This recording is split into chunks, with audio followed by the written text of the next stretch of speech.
다 같이 음악에 맞추어 기도하심으로써 예배의 부르심에 응답하시겠습니다.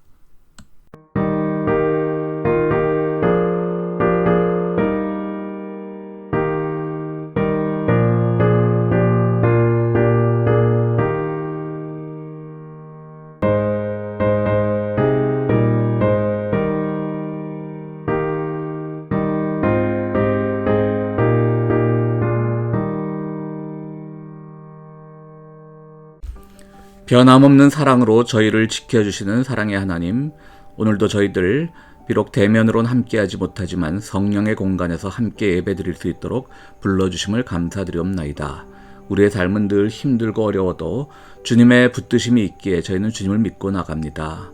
저희가 이런 역병 속에서 또 경제적 어려움 속에서 사회적 불안함 속에서 흔들리지 않도록 늘 붙들어 주시고 그 붙드심의 기초에 우리의 굳건한 신앙이 있을 수 있도록 늘 우리를 위로하여 주시기를 간절히 바랐고 원합니다. 사랑의 주님, 저희들을 두렵게 만들었던 이 끊임없이 이어지는 코로나의 공포가 조금 진정된 듯해서 기쁩니다. 그러나 또 언제 이것이 다시 바로할지 모릅니다. 이런 지난한 과정 속에서 주님께서 말씀하시고자 하는 것이 무엇인지, 우리의 허물이 무엇이었는지 잘 깨달을 수 있는 시기로 삼아주시고 이 시기를 통하여 우리의 신앙이 더욱더 굳세질 수 있도록 우리를 붙들어 주시기를 간절히 바랍니다. 사랑의 주님, 저희들 지난 한 달 동안 이렇게 인터넷을 통해서 예배드렸지만 다음 주부터는 교회에서 함께 반가운 얼굴들로 만날 수 있게 되었습니다. 주님, 저희들 건강하게 지켜주시고 어떤 어려움이 있어도 주님의 사랑 안에서 하나됨을 잃지 않는 우리 모두가 될 수 있도록 주여 도와주시옵소서.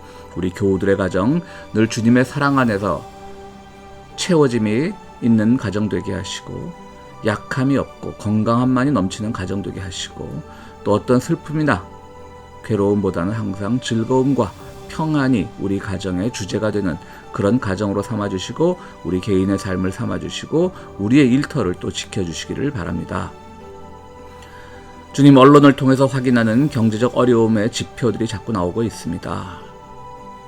우리가 살아갈 때 세상의 물질보다는 하나님의 말씀만 바라보고 살아야 하는 것이 맞지만 또 우리는 그렇게 듣고 배워왔지만 그러나 주님, 현실적으로 경제적 어려움이 닥쳤을 때 우리들이 당하는 고통은 크고 힘들 때가 많이 있습니다. 우리 교우들 지켜주시고 혹여라도 그런 어려움에 있는 교우들이 있으면 하나님의 말씀에 의지하지 않고 왜 어려워하느냐고 탓하지 마시고 또 그것이 우리의 삶의 일부일진데 주님께서 그것을 극복할 수 있는 지혜도 주시고 삶의 여유도 허락하여 주시기를 바랍니다.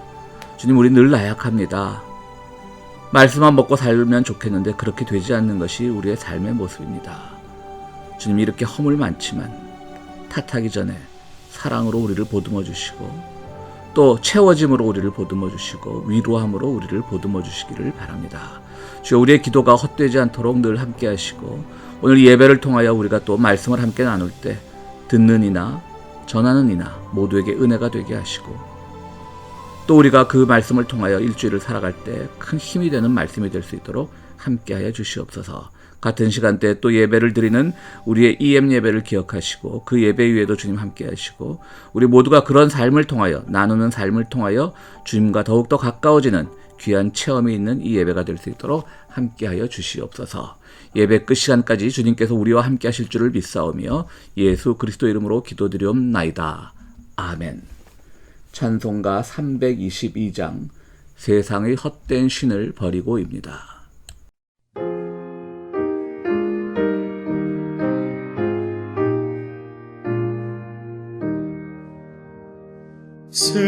세상의 헛된 신을 버리고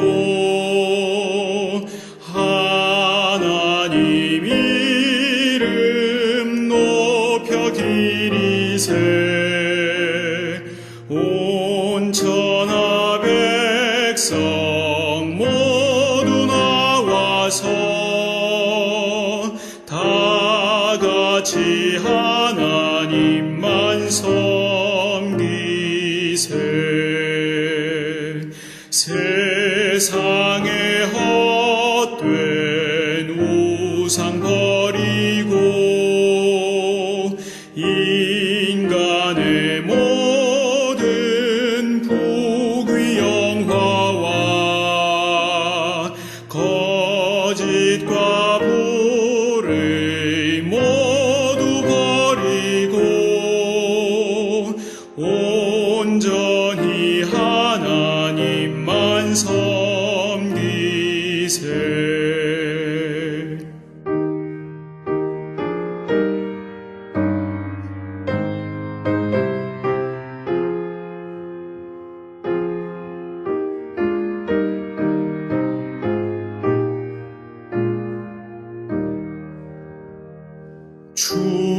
주님의 백성 서로 헤아려 시기와 미움 아주 버리고 하나님만을 홀로 섬기는 천국을 어서 이루어 주소서. 아멘.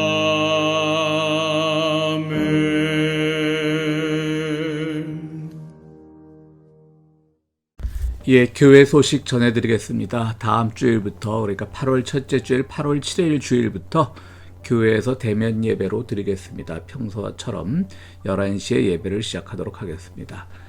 다행히 지금 우리 교우들 계속 몇 분이 코로나 걸렸었는데요. 이제 그 고리는 끊긴 것 같습니다. 모두 건강한 모습으로 잘 계시고요.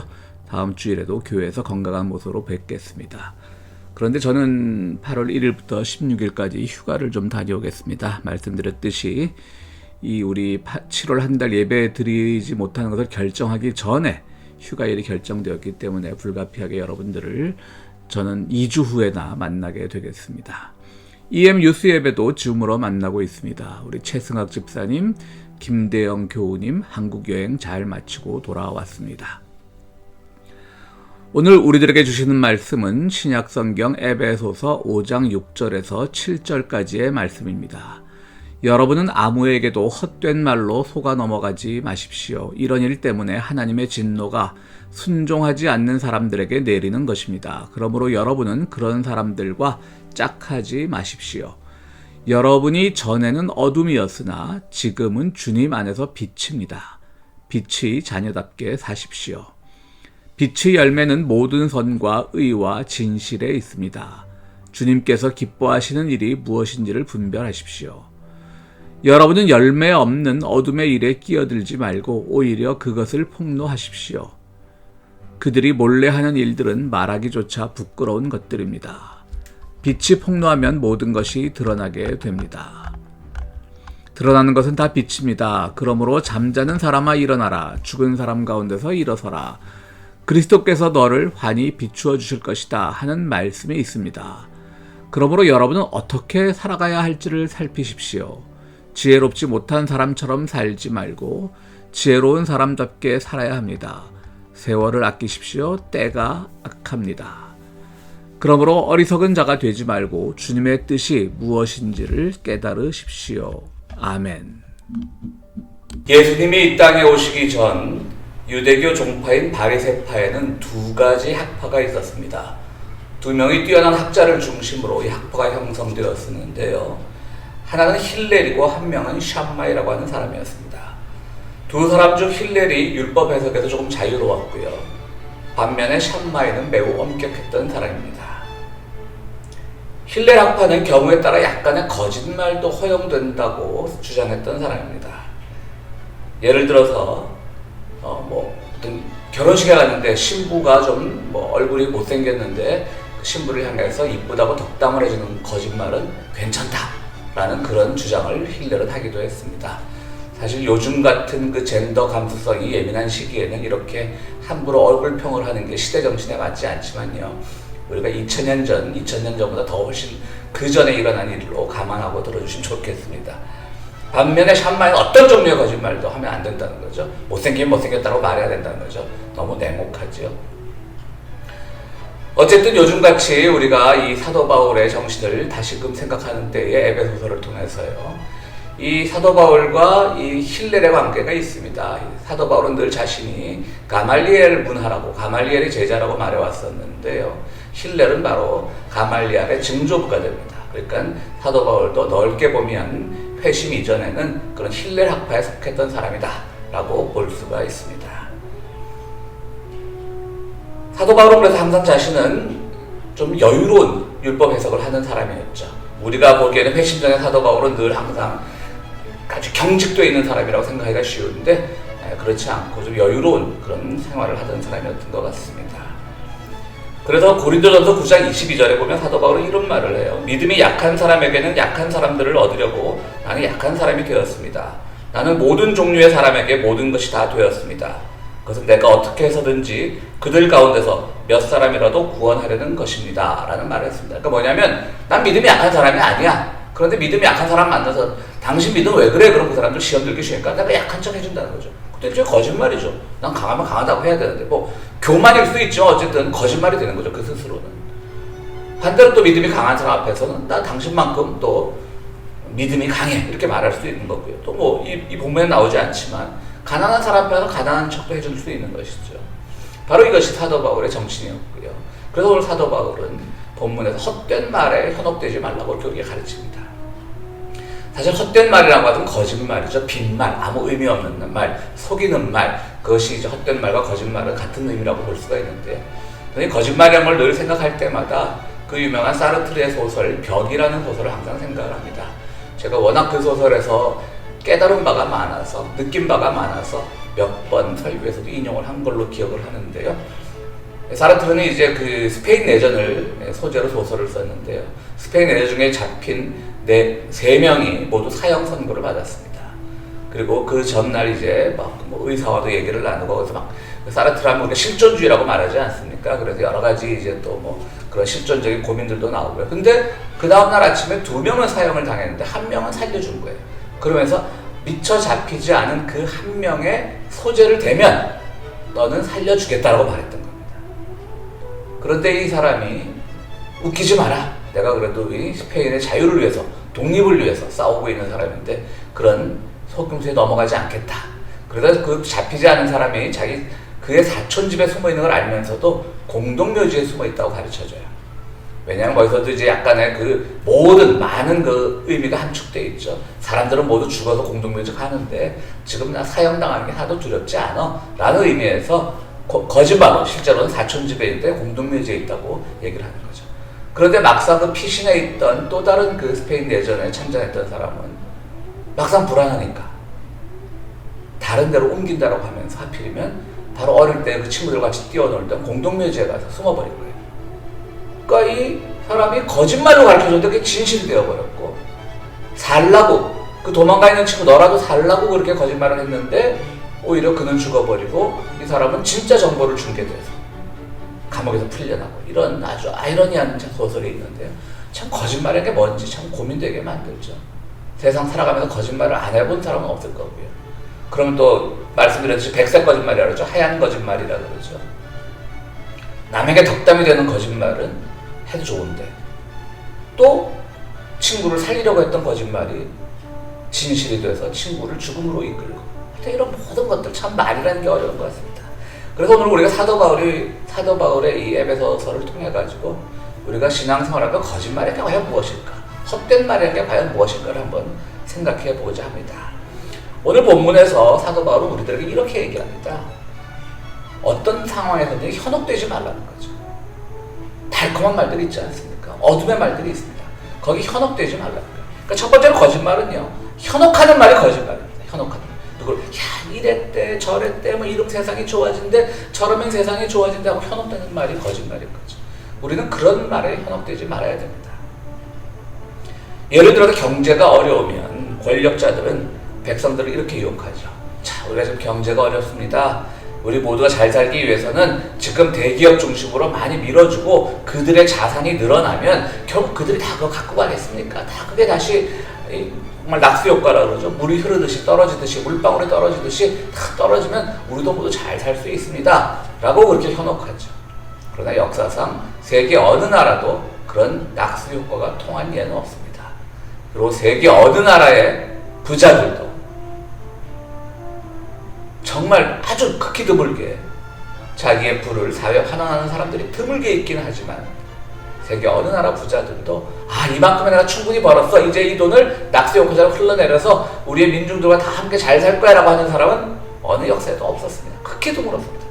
아니 없다고 해도 과언이 아닐 정도로 드물었습니다. 그런데 많은 사람들은 거기에 현혹됩니다. 그래 부자들이 잘 살아야지. 우리가 아무리 노력한들 저 부자들도 괜히 부자가 됐겠어. 잘 노력하니까 뭐 나보다 뛰어나니까 됐겠지. 그런 이상한 우상숭배 같은 정신에 빠져들어가지고 지금 자기들이 주장해야 될 권리들, 자기들이 말해야 될 것들을 하지 못해요. 그것이 우리를 더욱더 어리석게 만드는 거죠. 그러니까 사도 바울은 오늘 어리석어지지 말라고 자꾸 하는 거예요. 거짓말에 속지 말라고 하는 거예요. 거짓말의 특징, 현혹되는 말이라고 하는 것이죠. 이 시대에 정말 속담 같은 것들도 예전에 참 좋은 말이었는데 오늘날도 거짓말처럼 들리는 속담이 많죠.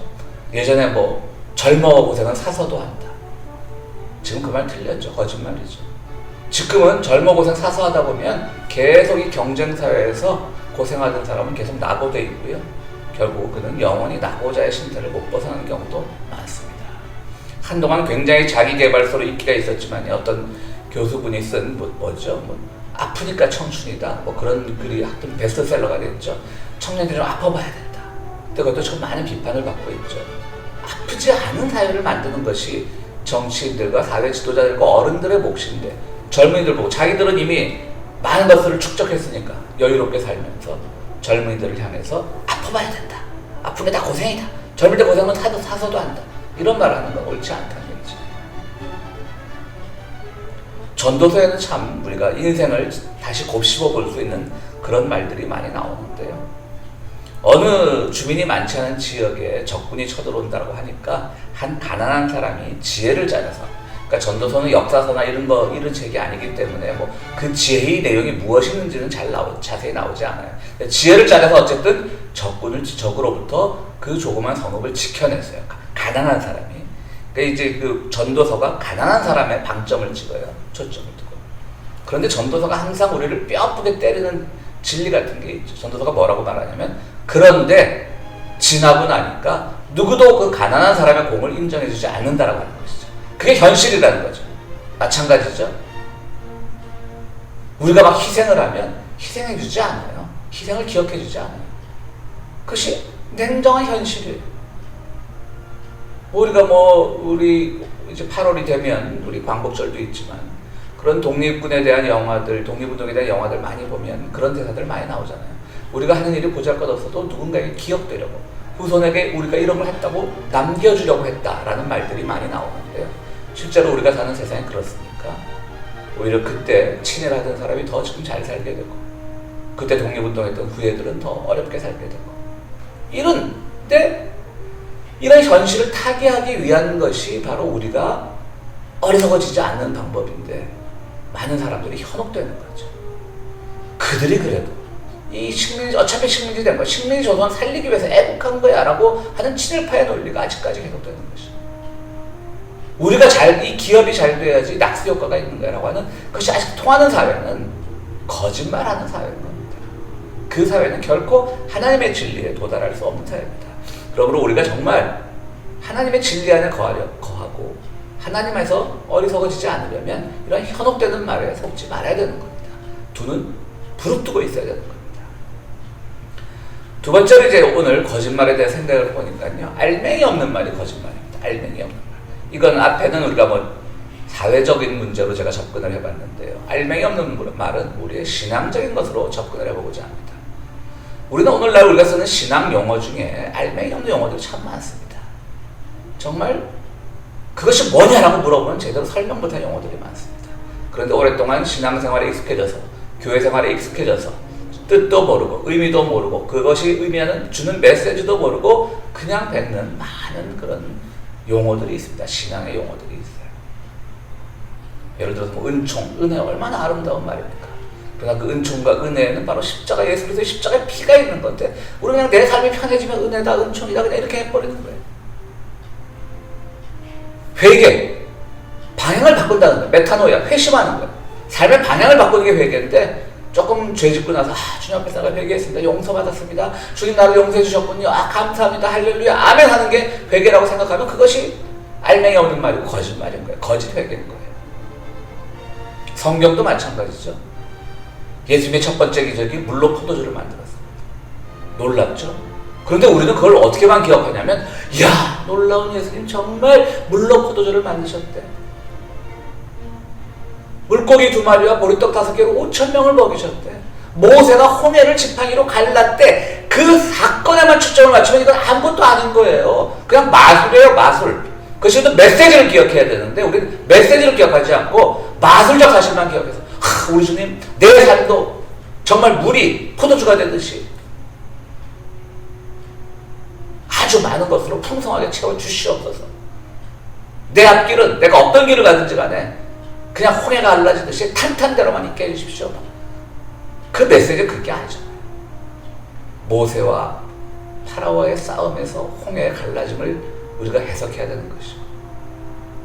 결핍, 혼인잔치라고 하는 그런 기쁜 자리에서 나타나는 결핍을 해소하면서 주님께서 지금 하나님과 이스라엘의 그 부부관계로 상징되는 은유되는 그것을 통해서 주님께서 결핍을 해소하러 오셨다는 그 메시지를 읽어내야 되고 오병이어의 기적을 통해서 많은 사람들이 오히려 오병이어 이후에 정말 우리를 잘 먹이시는 예수님 그 사실에만 초점을 맞추고 예수님을 마구마구 힘들게 했던 그것에 대한 반성을 읽어내야 되는데 우리는 그렇게 하지 못하는 거죠. 그래서 우리는 바로 주님 안에서 정말 성경을 제대로 읽어야 되고 우리가 오늘날 쓰는 신앙의 용어들 쓰지 말란 말이 아닌데 얼마나 좋습니까? 회개 좋지요, 은혜 좋지요, 은총 좋지요, 사랑 좋지요, 용서 좋지요, 다 좋습니다. 근데 쓰지 말라는 말씀이 아니고 무엇을 의미하는지 거기에 정말 십자가의 희생정신이 있는지 그것을 기억하라는 그 말씀인 겁니다.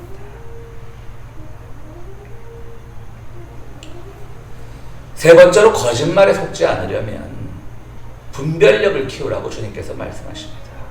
그래서 주님께서 기뻐하신 일이 무엇인지를 분별하십시오 라고 우리들에게 이렇게 이야기하고 있습니다. 분별이라는 단어는요 성경에 한 6가지 정도의 단어가 나오는데요 헬라어나 또 히브리어 구약 성경에 좀 그것만 나오고요. 근데 오늘 에베소서에 쓰인 분별이란 말은요 이 도키마조라고 하는 단어예요. 도키마조라고 하는 단어인데요 이것은 승인하다, 인정하다, 어프루브하다. 그냥 또 프루브도 돼요. 증명하다도 되고 영어지 헬라어 영어 사전을 보면요 프루브 해석하다, 인터프리트, 그 다음 테스트, 시험하다. 근데 메탈 같은 걸 시험하다. 그러니까 이제 그 당시는 제철소는 없었겠지만 옛날 시대는 대장쟁이가 이 쇠가 잘 달궈졌는지 두들겨보고 막 그런 거 아니에요. 그런 걸 시험할 때도 이런 오늘 분별하다는 말을 쓰고 있어요. 근데 신약 성경에서는 이 분별하다는 이 도키마조라는 단어는 아주 드물게 2번인가 3번밖에 안 쓰여요. 다른 6개 중에 5개 단어는 여러 번 쓰이는 경우가 많은데 이 단어는 딱 2번밖에 안 쓰여요. 3번인가 쓰여요. 하나는요 우리 주님께서도 분별이란 말 참 많이 써셨을 것 같은데 거의 안 썼어요. 그리고 이 시대는 왜 하늘이 어두우면 비가 올 것을 예상해야 되는데 왜 이 시대는 그런 자연을 분간하지 못하냐라는 말씀이 있지 않습니까? 그때 분간, 우리말로 하면 분간인데 그때 바로 오늘 분별력이란 말이 도키마조라고 쓰였어요. 여러분들 근데 이걸 생각해 보셔야 돼요. 왜 주님께서는 분별이란 말을 쓰지 않으셨을까? 분별은요 어느 하루아침에 생기는 게 아니기 때문에 주님께서는 그의 제자들과 또 그 당시 갈릴리 민중들과 함께 하시면서 그 안에서 그들이 스스로를 증명해 보이고 스스로 쇠가 달궈졌는지 안 달궈졌는지 시험해 보듯이 지금 내가 어느 정도 성숙했는가를 늘 시험해 보는 그 과정 끝에서 나오는 것이 주님께서 말씀하시는 분별력이라는 거예요. 그러니까 분별력이 기도한다고 하루아침에 없던 분별력이 생기는 게 아니고 우리 삶 속에서 끊임없이 해석해보고 테스트해보고 승인해보고 이것을 승인해봤는데 이게 아닌 거야. 이것을 인정했는데 이게 아닌 거야. 그럼 또 다른 방법을 생각해보고 이렇게 하면서 나가는 것이 그것이 분별력이라는 거죠. 그러니까 주님의 참 분별력이라는 단어를 쓰지 않는 주님의 그 정신이 좀 놀라운 것 같아요. 주님은 그분의 삶을 통해서 배우기를 원했던 거예요. 그러니까 분별하라는 것은요 우리의 삶을 통해서 터득되는 거예요. 결코 하루아침에 우리에게 주어지는 것이 아닙니다. 그러면 그 말을 또 바꾸어 말하면 오늘 내가 A와 B가 다르다고 분별했던 것이 또 우리가 더 많이 기도하고 더 많이 세상에서 예수 따라 살기를 실천해보고 하다 보면 어느 순간인가 A와 B가 같다는 것을 또 분별하게 될 때도 있는 거예요. 우리의 분별력은 끊임없이 바뀌어요. 이게 제일 위험한 거예요. 난 주님의 지혜로 난 분별력이 생겼어요? 라고 하면서 어떤 분별력 끝까지 갖고 가는 거 그거 아니에요. 오늘의 사도 바울은 때를 아끼라는 말이요. 끊임없이 시간을 기억하라는 말인 거예요. 그 시간의 변화 속에서도 또 어떤 흐름 속에서도 우리의 생각도 바뀔 수 있음을 생각하는 거죠. 그러나 그 결론은 항상 같아야 되죠. 주님께서 가르치신, 주님의 삶에서 보여주신 그 사랑의 정신, 용서의 정신, 십자가의 정신을 터득할 수 있는 그 결론으로 가야 되지만 그 결론에 이르기까지 어떤 분별력은 달라질 수도 있는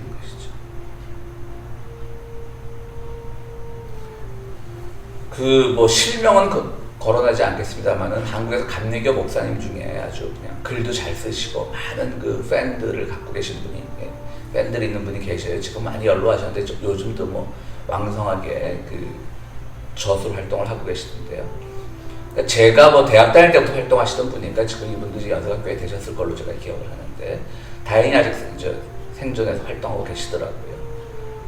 이제 저도 이분의 책을 참 많이 좋아해서 많이 갖고 있는데요. 이분의 오래된 젊을 때 쓴 책을 봤는데 거기에 아주 놀라운 말이 있어요.